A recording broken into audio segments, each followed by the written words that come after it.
disclosure. Sober disclosure. Breezy's a slut. And we like it in the butt. Are you or someone you know looking for support in recovery? Taste Recovery is your go-to directory for sober resources.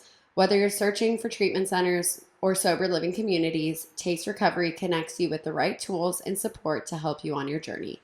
With a user-friendly platform and a comprehensive list of resources, Taste Recovery makes finding the help you need easier than ever. Start building your path to a healthier, sober life today. Visit tasterecovery.com to find the resources that work for you. Taste Recovery, your first step to a lasting positive change. Hi, everyone. I'm Breezy. And I'm Jimmy. And we are Sober Disclosure. This is gonna be interesting. We have 6'7" here with a 4-inch dick. And he wants to have sex with Breezy. Oh my God. Wow. Wow. What an intro. Wow. Did you say his name? I think it's Other Black Marcus. Other Black Marcus. Yeah. That's right. How do you feel about that? It's true. Other Black Marcus. You are the other Black Marcus. Mm. With other Black Marcus, both of us, we make one black person and one white person, if you really think about it. That's true, because you guys are both half. Yeah. Interesting. Yeah. Huh. You're half black, half white? Mm-hmm. Mom or dad? Mom. Mom what? Exactly. Ah! Mom white. Mom is white, dad is black? Yeah. Okay. And you have a brother? 2 brothers. And I've a met sister. one of your brother. You have. Is there sexual tension between you two as well? Oh, for sure. We played pickleball together, and I was like, damn. Yeah. I kept backing up in that. Wow. In that lap? Whoa. I don't think so. No, it was a long time ago. Anyways, hi, Marcus. Hi. You just celebrated 8 years I did. of sobriety? Of substance abuse, actually. 8 years of going strong. Yes, 8 years sobriety. Nice. Mm-hmm. What was your sobriety date? September? No. October 29th, 2017. Wow. And you celebrated it I did. where? I was at work, so I was celebrating it at the Hoffman process. It was awesome. Which is where? In Petaluma, California. Which is super north. So about an hour north of San Francisco. Yeah. That's where you live? No, I live in Irvine. Oh. Yeah. I was just Where he at works? I was just at work. Actually, can you tell Jimmy a little bit about the Hoffman process? Yeah. And the listeners, I don't know what the fuck that is. Yeah. Because So- you said the Hoffman process, and then you expect everyone to know what it is. Yeah, it's an awesome place where people come. It's a week-long intensive retreat where people are coming there to deal with childhood trauma, adult trauma, and just the patterns that have been limiting them their whole life. So they show up, they turn in their phone, they're not allowed to exercise, read books, no TV, nothing that would distract them from their emotions. And we take them through a bunch of contrived experiences to where they just feel their emotions in ways that they probably have never had before, and coming face to face with a bunch of different stuff, shame and pain, guilt, and just having the full on human experience through awareness, expression. We're getting these patterns and shit out of their body. Compassion and forgiveness for themselves, compassion and forgiveness for their parents, because their parents are guilty, but they're not to blame. And then we work on new ways of being, which is creating new neural pathways in the brain for people to respond more and react less. So like if a trigger happens, these patterns are automatic, compulsive, reactive. Like, for example, if my mom or dad was very judgmental, I could be judgmental. Or instead of being judgmental, I could be the rebellion of that. And my mom or dad are judgmental, I'm going to be overly nice. I'm going to be just very passive on everything because I don't want to be like them. And by me not being like them, I'm not being actually like myself. And so what we do is we just take these people to the whole journey from their head to their heart. And it's a really cool thing. It's nice. Awesome to see these like really deep spiritual awakenings happen for these individuals that come and do that. Do you guys get naked in the forest? We do not get naked in the forest. That's all I could think about when you were like getting rid of shame. Like I could just imagine like you just like are like, I am fully naked. Absolutely not. Our last Our last guest, he literally asked him probably 12 times if he's been with a man in 12 different Oh my, forms. because this is why. Let me tell you why. He was in any Navy or whatever Army. Mm-hmm. He was discharged. He said for ecstasy, but I think it's for don't ask, don't tell. And then he has a gay sponsor. He's really not. I was just messing with him. He did have a tongue ring. He had a tongue ring to massage penises. Dude, everything was like everything. Every time he said something, I'm like, "Are you sure?" He did meth. Usually, meth you want to play with your butthole. Don't lie. Like I just didn't understand how he never even touched his butthole. Like you're lying, All right. Wow. right? I told you didn't know what you were getting yourself into. Yeah, you're right about that. I couldn't understand. Meth is the yes drug, and he kept talking about all these women. I said, "Is one of them at least trans?" He said, "No." I'm like, "Oh my god, you're lying." You're lying. Were you on meth? I've never touched meth. Ooh. Then he's real straight. Yeah. Amen, brother. I don't believe it. I'm just kidding. Anyways, so you have 8 years. Was this your first time getting sober? Yeah, it was. I restarted my sobriety date 23 days in because I was like smoking some weed and I didn't realize I couldn't do that. So it was October 7th, but I haven't had a drink since October 6th or 7th, whatever, 2017. Oh, okay. Yeah. Mm-hmm. So how did we get to the point where you finally admitted that you had a problem and you needed to get sober? Yeah, it was a trip, actually. I was 24. Shut the fuck up. I got sober at 24. Wow. Look at that. That's weird. Hmm. Anyways. You're also like 6'6" and have a black dad and a white mom. We're the same. I Check us out. thought you were 6'7". Depends on who you ask. Depends So- what Crocs you're wearing. That's right. How did I get sober? How did I know that I needed help? I was working in hospice. I was working at a hospice company at the time, and I was driving this super piece of shit sketched out van that like had salvage title, expired tags, and I'm like driving to these people's houses in the hospitals explaining and like taking the fear out of hospice. Like I'm looking like shit as I'm doing it, and I'm loaded all the time as I'm doing it. What do you mean taking the fear out of hospice? So when you hear hospice, what do you think of? Death. Yeah. So he was making death look good, so then they would come with him, and the people make money, right? Hospice is a free service. We're not making.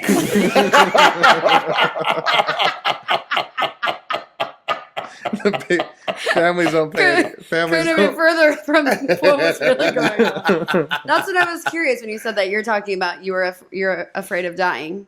Yeah, so like if people. So you put yourself in that state to see people die, and then it kind of becomes less of a fear. No, No? what? Absolutely not. So I was the middleman between the hospice company and the patients. So like say like you had mom or grandmother or whatever that needs to go on hospice, you're thinking about hospice.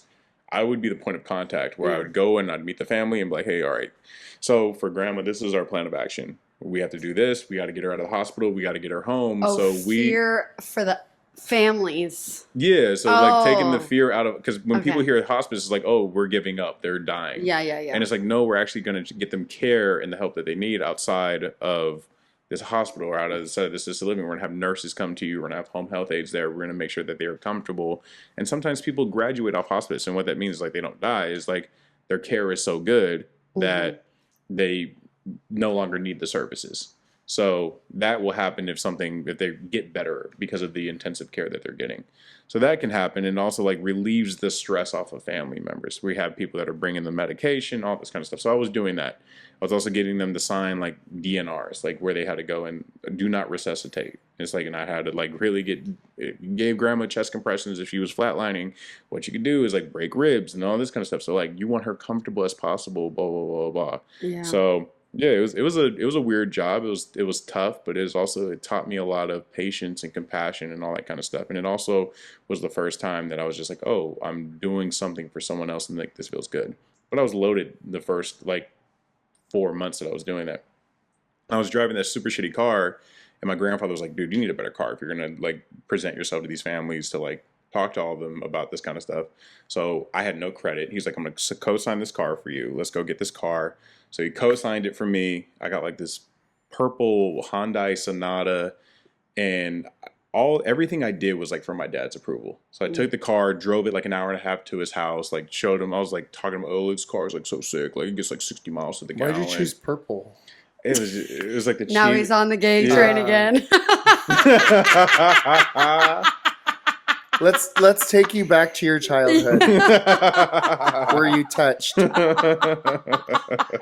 Were you touched with a purple dildo? That's why you chose the purple car. I did not. It was just the cheapest car on the lot. I know, because it was a different color. It was a different Purple. color, yeah. Yeah.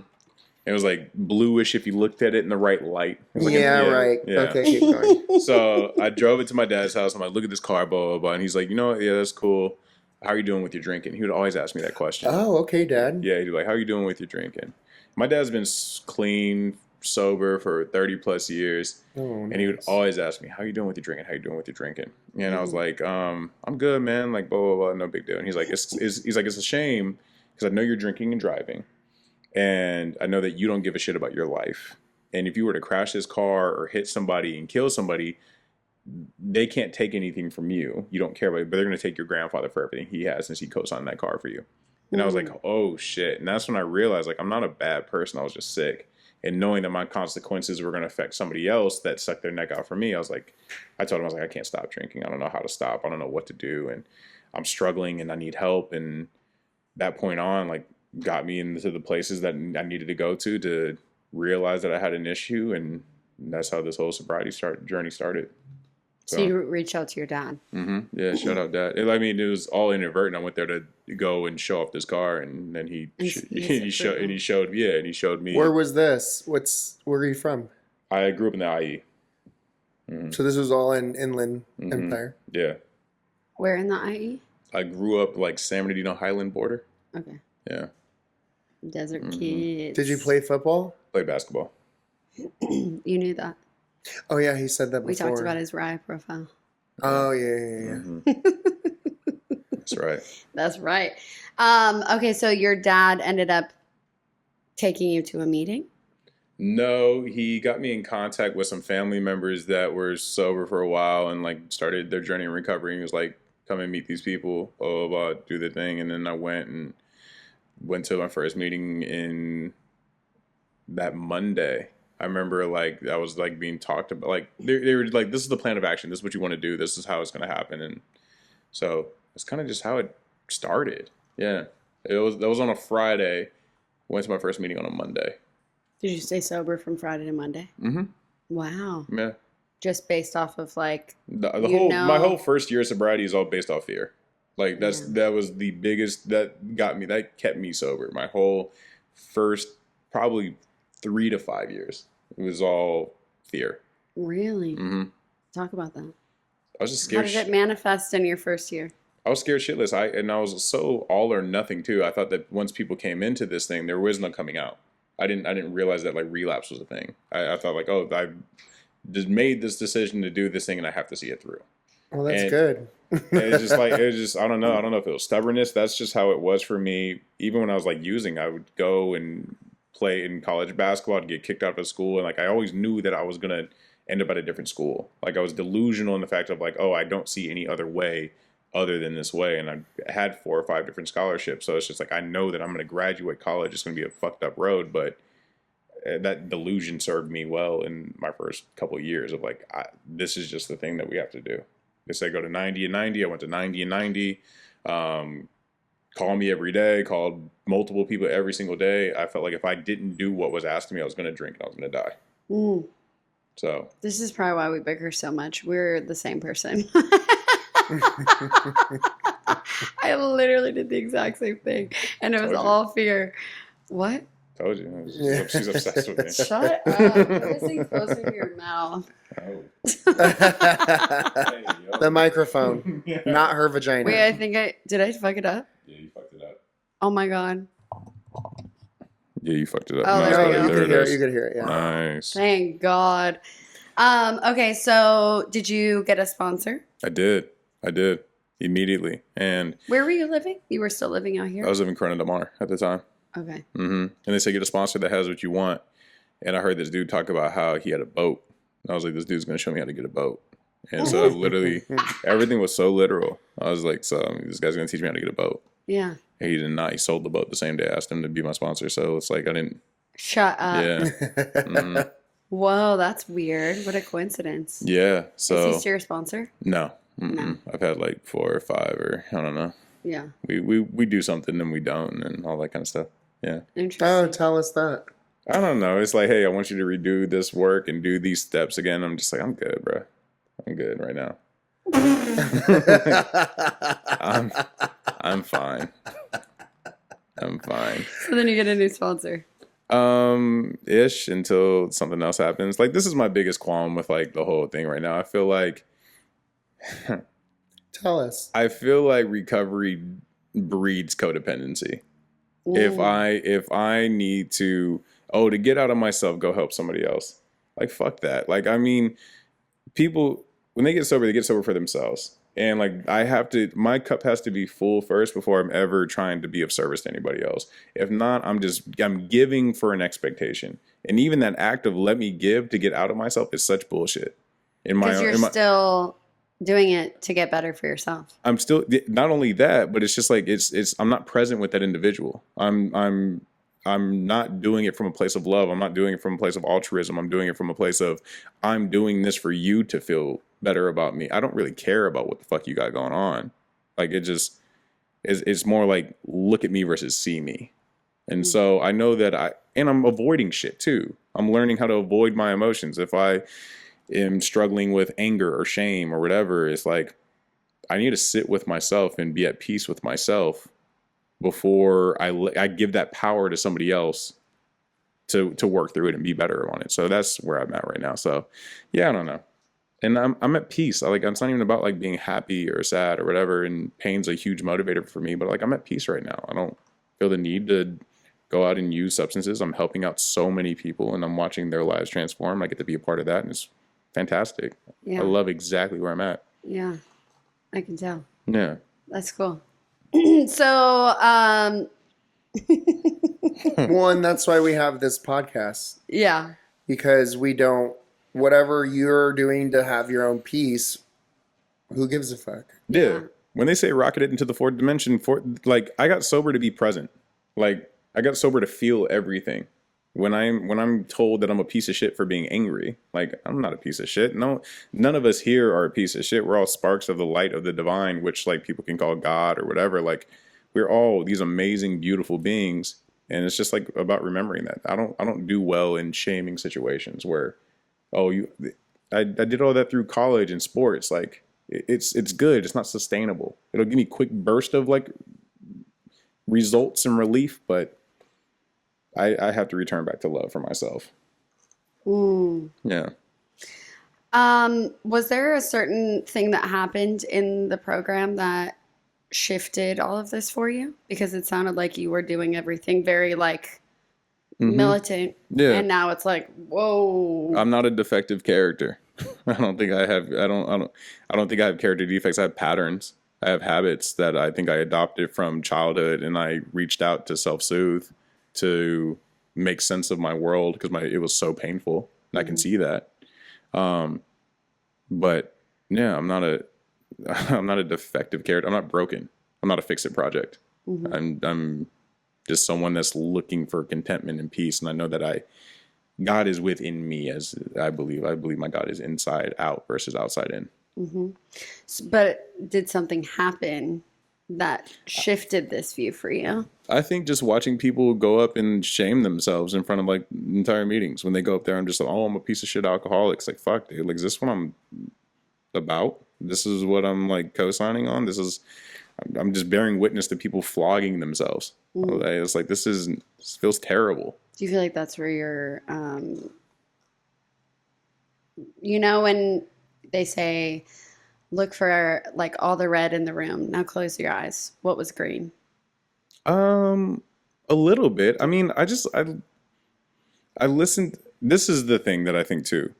I've been sober for a while. They say like after 5 years, you start feeling your emotions again. And after 8 years, your cells become brand new. Like I trust my nervous system. I've done so much work, and the work continues to go, where if I feel constrictiveness in a space, in a relationship with people, I gotta cut that off. Because if I don't, like I fuck around and I find out later on. Mm-hmm. And so when I'm in these places, I'm seeing these people who are in so much pain. Kabbalah. Kabbalah?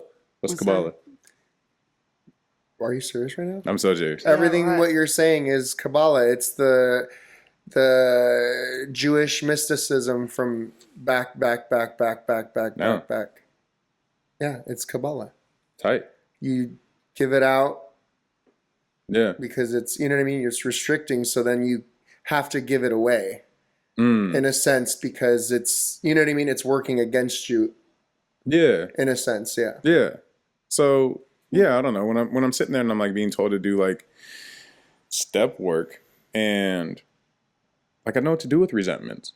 I know to have the conversation with people. I know that it's coming from a past wound that I haven't addressed within myself, and I haven't loved within myself. I think it was super great for me at a certain point. Mm-hmm. And I'm sure it might be great for me again. It's something that like is always there, and I know that it's in my back pocket. I'm super grateful for that. And I'm vegan, but there's more than one way to skin a cat. 2 birds, 1 scone. Yeah. So in that first year, you were very, very militant, because I know we keep coming back to where you are now. Yeah, first year I was fucking psychotic. I was nuts. That. First year I was so nuts. First year. Because, okay, I love this because the duality of who you are right now, like that gives people so much hope of like, Yeah. you are saying you are so psychotic. Mm-hmm. I think a little suicidal. Extremely suicidal. Yeah. Every day was Yeah. like I wanted to. I used to close my eyes on the freeway Yeah. and count and like see how long I could count. And as soon as I would open my eyes, I'd be like, "Oh, you're such a pussy." Yeah. Like I didn't want to live. Yeah. And I prayed that I would die. And the fact that you're where you are right now is like Mm-hmm. truly a fucking miracle that you are able to sit here and just be like, I'm at peace. Yeah. And I actually don't give a fuck what any single person thinks about me, including an entire like organization that quote unquote saved my life. You know? Yeah. Mm-hmm. Yeah. Which I think is really cool. Yeah. Thank So you. anyways, let's go back to that first year. And we've had so many talks about We have. the 12-step programs and how Yeah. yeah. Mm-hmm. And I think that There's there should so much be. good and bad. And it's a lot. There's a lot to dissect. I think as good as something is, there's just as much bad in that. And I think if people can't see and question the bad, then they're not going to question the good. And if they're not questioning things, it's just like, what's the point? Mm-hmm. But yeah, that first year was, like I said, I was scared shitless. I would listen to my sponsor. I thought if I disobeyed him, I was going to die. I literally thought my sponsor was like a descendant of God. I was just like, anything he said, I had to, like, it needed to be done. Tuesday is a home group. You don't miss that for anything. Tuesday fell on a Halloween. He's like, where do you like wear a costume to the meeting? So I did all these things, be of service, do this, all these commitments, go and try to like sponsor this guy, do all these things. Fuck. All right. Boom, boom, boom, boom, boom, boom, boom. And meanwhile, I was like, I could feel my brain, like my brain was so loud. And this is all part of like I had so much shame, so much guilt, so much fear, so much everything that like I needed something to take me out of it. And I remember talking to him. I was like, I need to like talk to a doctor. I'm not okay. And he's like, no, like you can't. No, I don't think that I didn't get sober off of like with medication. So like you shouldn't either. So he was telling me not to take pills. So I was like, all right, cool, like whatever. It also doesn't say that in the big book, so don't listen to that direction. So he was like, Anyways. yeah. So he was like, don't do that. And it was just like, if I don't, I'm gonna kill myself. I remember even like talking to like my parents of like, hey, I'm really not okay. Mm-hmm. So then my dad went and got me evaluated because him and my mom both worked in the mental health space. And they're like, it was just this hole in the wall, fucking super shitty place. And I was like, but I thought people were following me. I thought like I was seeing shadows out of the corner of my room. Like I was just always fucked up. I was like so like on edge everywhere I went. In sobriety. Yeah. Yeah, I had nothing in my system, and I was crazier than I've ever been. And you didn't do any hard drugs? Mm-mm. Yeah. Just weed and alcohol? Weed, alcohol. I loved pain pills. Tried Coke once, like at Coachella, and it was whatever. I hated it. Coke's a waste of time. Yeah, it just sucked. I was like, I don't get the vibe with this. And I like downers. I like things to slow me down. I was too fast. I had a really fast process. I wanted to be slowed. And so I went and got evaluated, and the woman said I was bipolar. And I was like, all right. So I sat with that, and they put me on a bunch of medication. The medication fucked me up. I was on Seroquel and some other stuff, and it was just like, it was really messed up. I had no emotions. I was just walking around like a zombie. Mm-hmm. I had to wear sunglasses. Like if these lights would have been way too bright. I would have had to have sunglasses. I wore sunglasses all the time. It was like, It was fucked. And my relationships were like, I just wasn't present. I was still so devoid of anything in connection. But like the voices stopped and things were a little bit easier for a little bit. And then I went and what happened after that? Voices? I was shamed for shit for taking medication. I was really, really shamed. And then the pandemic, I was on it for a while. The pandemic happened a couple years later. The office closed down and I wasn't able to get my medication anymore. So I just stopped taking the medication. And then I started meditating, and then I went vegan, and I started doing a bunch of other stuff for my health. And I was like, oh, okay, cool. That like started this whole journey that and I haven't taken any medication since. No voices, no stress. I don't sleep that well at night, but it's because I have crazy vivid dreams and I'm just be chilling. Yeah. Wow. That was very interesting. Yeah, first year sucked. I was in a relationship. That poor woman. Did your sponsor tell you not to do it? I don't know. I think he was like, "Oh, it's not in the book." And I knew I was trying to get another sponsor, but me and him were starting to beef, and he was the one who told me I wasn't allowed to date if I were to have him as a sponsor. So I kept my sponsor. Yeah. I was like, that's dumb. Yeah. So you ended up dating someone and putting her through hell? Put her through super hell. We dated for 4 years. Was she in the program? No. Mm-mm. How did you, at what point in your sobriety did you meet her? A few months in? Like 2 months in, yeah. Oh, fuck. Yeah, poor lady. So you're was a hostage. Yeah, pretty much. Yeah, super. How'd you guys meet? She played volleyball. Just kidding. She played volleyball at one of the schools that I went to.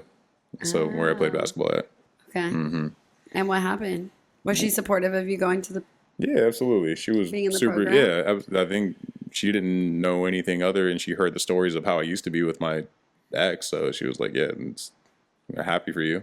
How'd you used to be with your ex? I was a monster. I was so, not a good dude. Not a good dude. Yeah. Interesting. I'll leave it at that. I was not a good dude. Made amends. We're all right now. I'm not blocked on anything, but I was not a good dude. Yeah. That's a good thing. Yeah. It's not a good thing. No, it's a good thing that you went through the program and you were able to make amends. Yeah. Yeah. See, there are beautiful parts of... There's a beautiful... I think anything where people are coming to choose to live this life, like there's gonna... And rectify their wrongs. Yeah, of course. 100%. Anytime anyone can take ownership... I'm 100% responsible for the 50% of any relationship. And if people can take ownership for the harm that they cause in those relationships, that's always a great thing. That's where repairs and stuff can happen. So the fact that talks about that, not even like as explicitly as that, but like that's the point.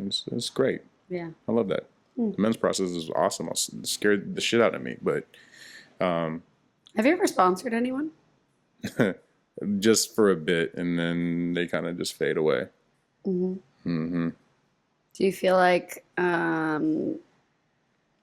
that could be a piece missing in the 12 steps? I'm grateful I don't. Really? I'm really happy I don't. Why? Yeah. I don't think that, not that I wouldn't be good. It's a great question. That's a really good question. This is why you love me, because I always make you think about things. You do make me think about things. I love thinking about things. I wouldn't be able to sponsor someone the way that I was sponsored. Oh. I wouldn't be able to. So why don't you very interesting sponsor answer. them different? Yeah. Because I'm really not out there. Because I'm not sponsoring people the way I was sponsored. Yeah. Yeah. I also just I'm not out there chasing down newcomers. Like I don't either. I don't like if they want to come to me and talk to me, that's awesome. Like I got all the time, but I have yet to find someone that comes up to me and wants to like, hey, can you help me out? Which is crazy because I feel like people would look and see what you have and they would want what you have.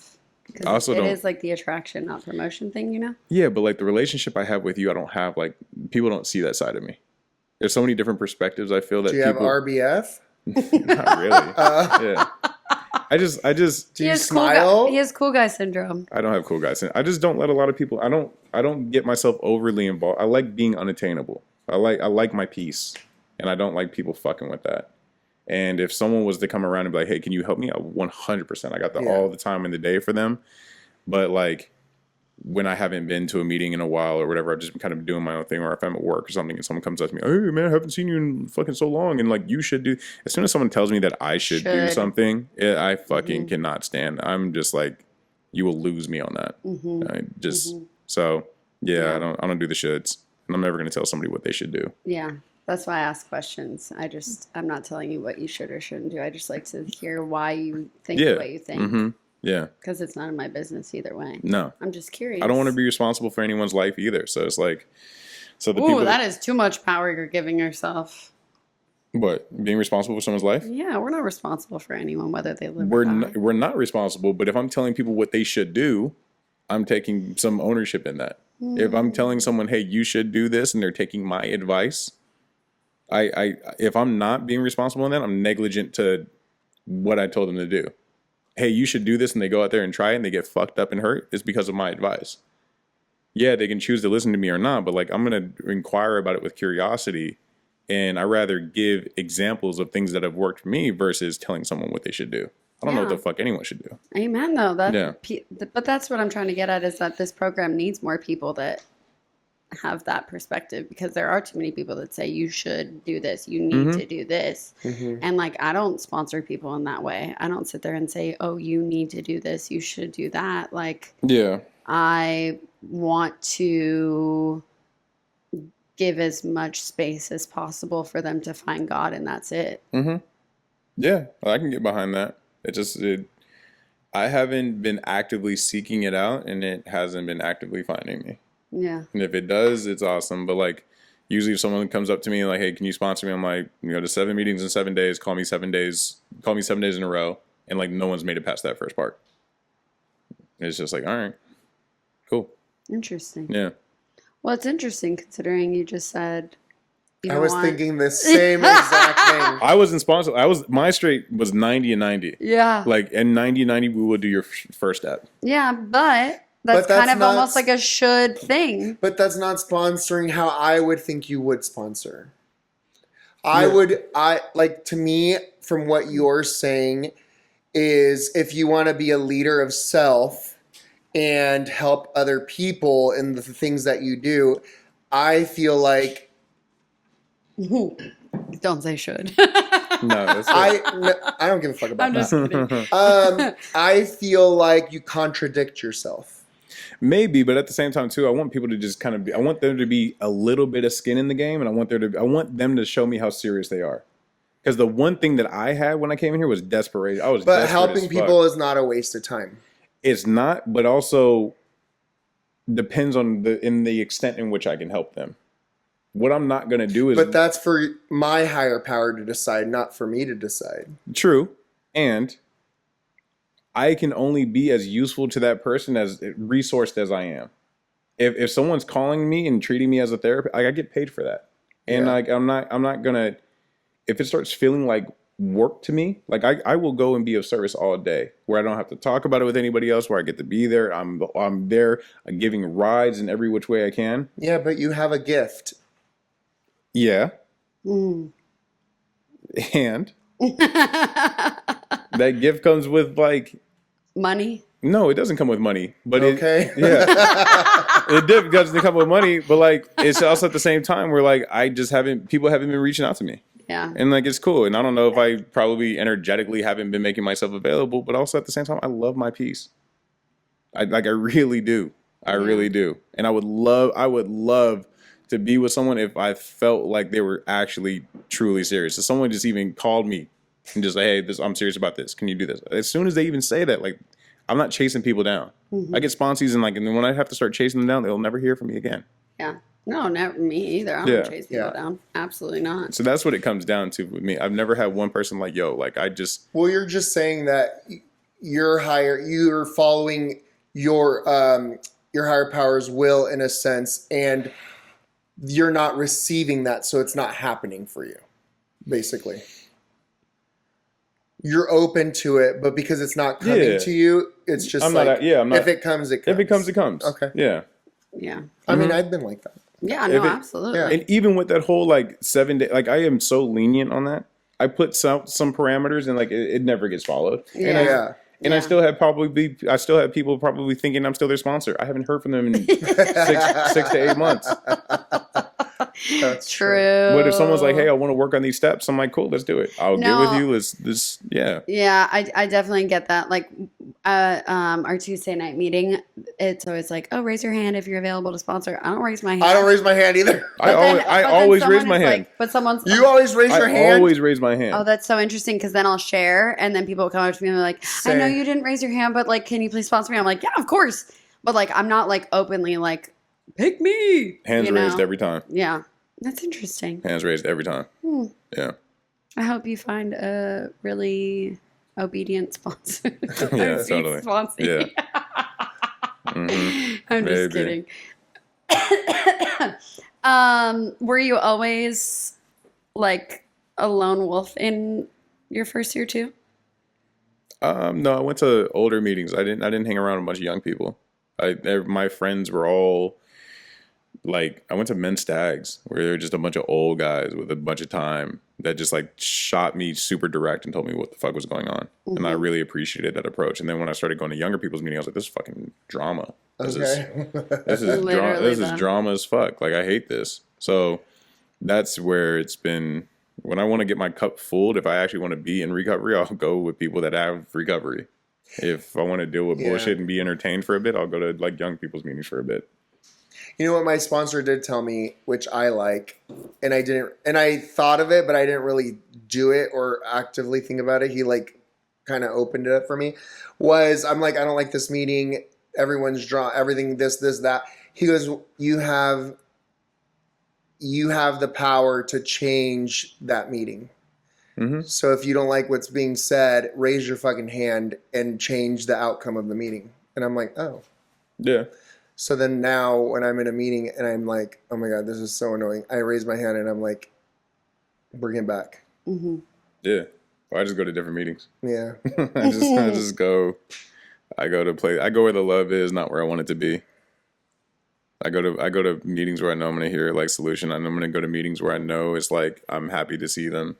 Mm-hmm. They're not. I could be gone for months at a time. They don't shame me for coming back. It's just oh, cool. Hey, we saved your seat. Yeah. Awesome. Thanks. Which is how it's supposed to be. Yeah. Yeah. That's what I like.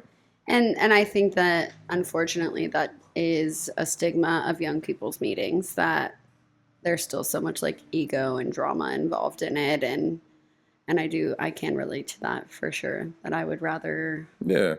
It's fun. It has its time and place. Yeah. I think. When I'm feeling a little my life's boring. But that's where I'll go, and my character defects or my patterns will be on full display. I'm oh, I'm fucking leaning into the gossip. I'm leaning into the bullshit. I'm leaning into what the drama. Yeah. And it's and then I'm in it for a while and I'm what is it? And then I start getting resentful. So I don't put myself in positions anymore where I know resentments are going to probably be a breeding ground. Mm-hmm. It's just and I don't know. I don't know if that doesn't make me of service or not, but it's I don't think it matters. I don't think it matters. Matter, yeah. I have a question or something. I feel like this is a cool episode where we're just talking about things rather than it's becoming noise, an interview. So I just read, and I've been talking about this a lot lately with someone. I feel personally, I've been in therapy since I was 3 years old. Mm-hmm. And I almost feel I'm too therapized. Mm-hmm. Everything I do, I'm thinking it through, and I see it through this very therapized lens. Yeah. And did Jenny just laugh at me? Or am I hearing? I want to laugh. Oh. And there's a I just read on Instagram which that's like a whole other thing. There's so many like therapists on Instagram, social media and stuff. But I read that there's like almost like this epidemic now of people who are like, you're almost afraid to live and make mistakes because you're thinking everything through and like, how is this affecting me? And like, oh, I'm doing this because it is a result of my childhood trauma and and like you're not living authentically because you're like so worried about all of the stuff. This is what I love. This is why I love Hoffman so much. Like this dude Bob Hoffman 50 years ago feels that he feels that we have 4 parts of us: our intellect, our emotional self, our body, which that houses us in, and then our spirit, which is our true authentic self without patterns, without character defects and anything like Kabbalah. that. That's right. Amen. And and so it is. and so my intellect is running the show the entire time. My intellect, for the most part, is either going to exist in the future or in the past. I'm worried about this future that I'm not even going to exist in. Or I'm worried about this past where I have all these past shames and regrets and all that kind of stuff. And when that happens, my emotional self is suppressed, and things happen, triggers happen. I react like a child because I'm emotionally stunted like a child. That's the same thing of like, oh, there's good feelings and bad feelings. There are no such things as good feelings and bad feelings are feelings. And if I can feel them without judgment from my intellect of trying to get myself out of it, the feeling's probably going to dissipate in about 90 seconds. Anything longer than that, is just a story that's telling myself. So as those two are arguing, my intellect and my emotional self are arguing, my body is housing that, which is causing all this chronic pain, all this illness, all this sickness, all this fucked up shit that's going on. And because I'm in so much pain, I'm doing whatever I can to get out of it. I'm not present. I'm just so not present. So many people are, they're in all this awareness hell. They know all the fucking things, but they don't know what to fucking do. They memorize. Yeah. They know things. all the fucking hot topic things. They know every podcast. They've read every self-help book. They know anxious attachment style, avoidant attachment style. I'm this. There are all these different things, and it couldn't be any fucking further from the truth. So the one thing that they're not being, like you said, is themselves, and they don't know how to be because they don't know how to be present. Because it's so fucking, the moment someone who is present that hasn't really done any type of work on themselves, like they're going to feel shame. And when that shame happens, it's so fucking debilitating that they're going to want to jump out and want to numb or mask or reach for anything to take them out of it, to not feel that shame. The only way through shame is to love it. The only way to acceptance and love. That's it. Yeah. The only way. If I don't do that, then I'm still reaching. Yeah. It's like, fuck, why am I still reaching? Then anything else becomes alcohol for me. Yeah. There's so many different things in my life that I'm just like, oh, okay, cool. Whatever takes me out of the present moment and whatever takes me out of like the feeling of discomfort is just like alcohol for me. If I let it be, and then that becomes my higher power because that thing is choosing to keep me out of the present moment. Yeah. And your higher power is just love. And my higher power is always in the present moment. So I can always be connected to this higher power. I don't know. Yeah, I don't know what my higher power is. God, love, this, that. Like it's something that's got my back. Something that has me here in this moment right now with you two and Jenny in the back. Like it's just like That sounds like a song. It is, right? You two, Jenny in the back. Jenny in What the is back. it? Jenny from the blog. Jenny from the Jenny blog. from the blog. Jenny in the back. So Jenny like, likes it from the back. Oh my god, she doesn't. She actually hates I it. know. She said it hurt. Her face. She hates it. Everyone, if burns. you're listening. wow, mom upside down. Oh.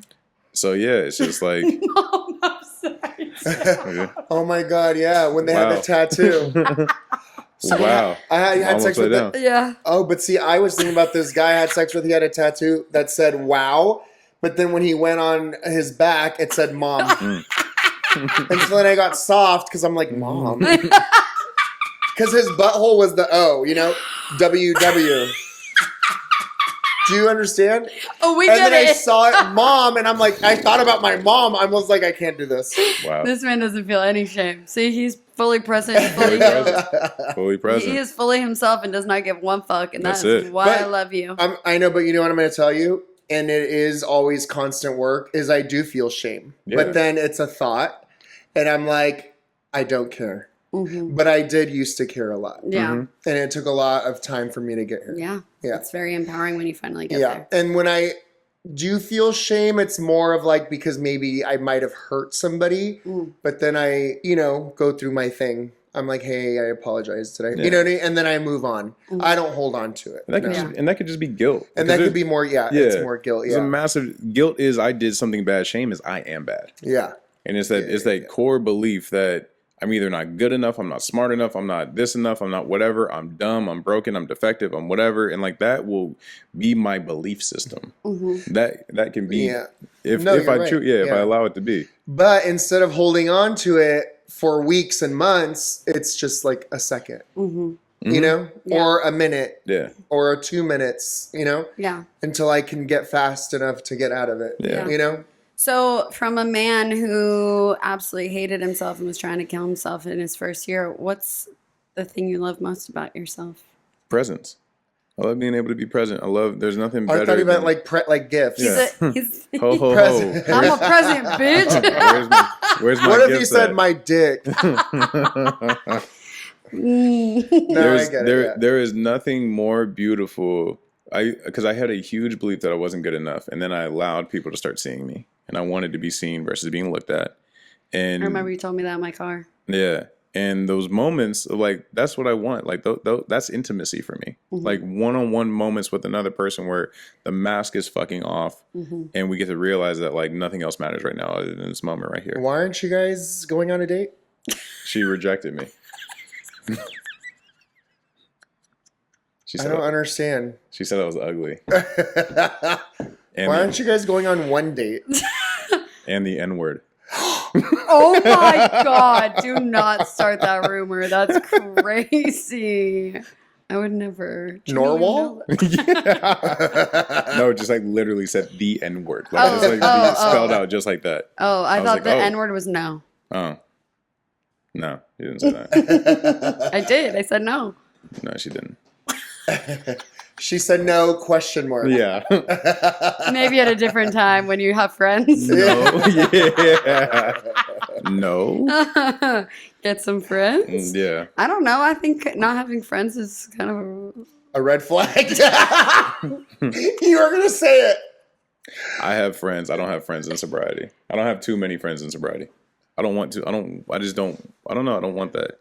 Also, at the same time, too, this you is feel like that's a judgment thing? It's not a judgment thing. It's actually a fear thing. And I'm working on it because here's my situation. Like, this is what happens. I get close to people, something happens, and they leave.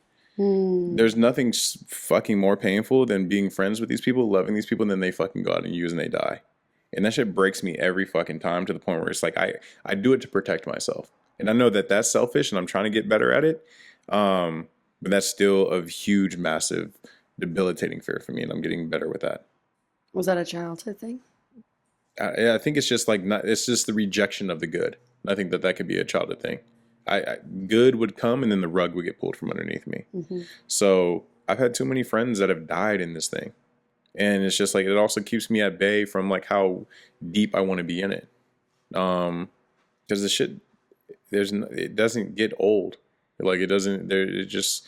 You don't get numb to it. I don't get numb to it. Yeah. I don't get numb to it. I feel everything that happens with it. I mean, there was a dude in my home group that just killed himself not too long ago. It's just like fuck, dude. Like, and I don't think that there's anything I could have done to make a difference. But like the one saving grace that I was like, I'm really happy I didn't get too close to him. That's what made it numb for me. That's what protected me, because I see how other people are hurting, and I'm like, I don't want to hurt like that. Yeah, but what a human experience. It is. And like I'm sensitive as fuck.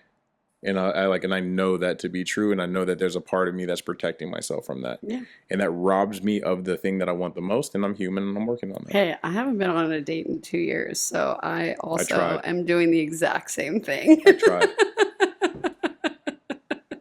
That's true. Yeah. It's true. Yeah. In a different way. Like I am like the first You one have to fear. go and like be best friends with literally every single person, and like I have a million fucking people, and like if any single one of them died, I would literally be destroyed.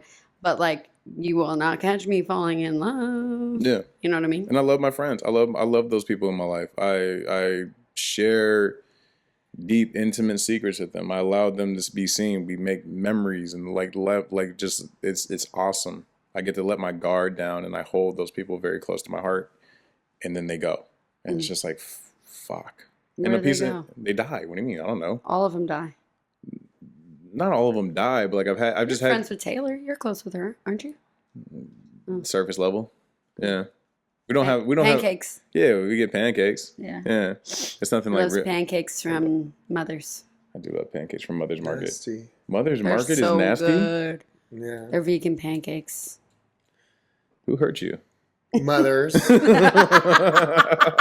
I purposely always live next to a Mother's. Mother's Market is so fucking good. I have to walk to a I Mother's. like their smoothies. Their food's not that good. Have you had the It banana needs pancakes? Salt. It needs salt. It needs something sometimes. The banana pancakes need salt? I have not had the banana pancakes, but they do need salt. It makes them sweeter. Do you not know baking? I'm telling you. They're fucking They dang. probably do add salt to it. Maybe it's fucking they're so good. Them pancakes have saved my life. Yeah. Anyways.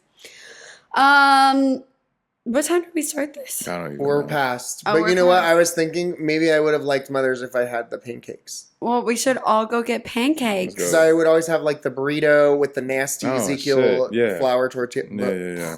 We So should just go get pancakes. get pancakes. Is it open right now? Yeah. No, Oh. Oh, the diner's closed at 3. at 3. Yeah. 3 o'clock? Even I knew that. They don't have dinner? No. Why do they not have dinner? They have Thanksgiving dinner that's coming on Thanksgiving. I've been there late at night and gotten food at That- the one at 17th Street. At Mother's Market, like probably Yeah. their hot bar. No, like I've literally sat down. I mean, this was a couple years ago, but I definitely sat I down always thought and they ate. closed after lunch. We'll have to look. I'm pretty sure they close at 3. Oh, okay. Well, anyways, What did what we even talk about? What? What did we even talk about? I've been blacked out this time. How obsessed you are with yourself and me. Just Dude. kidding. I'm just kidding. And like,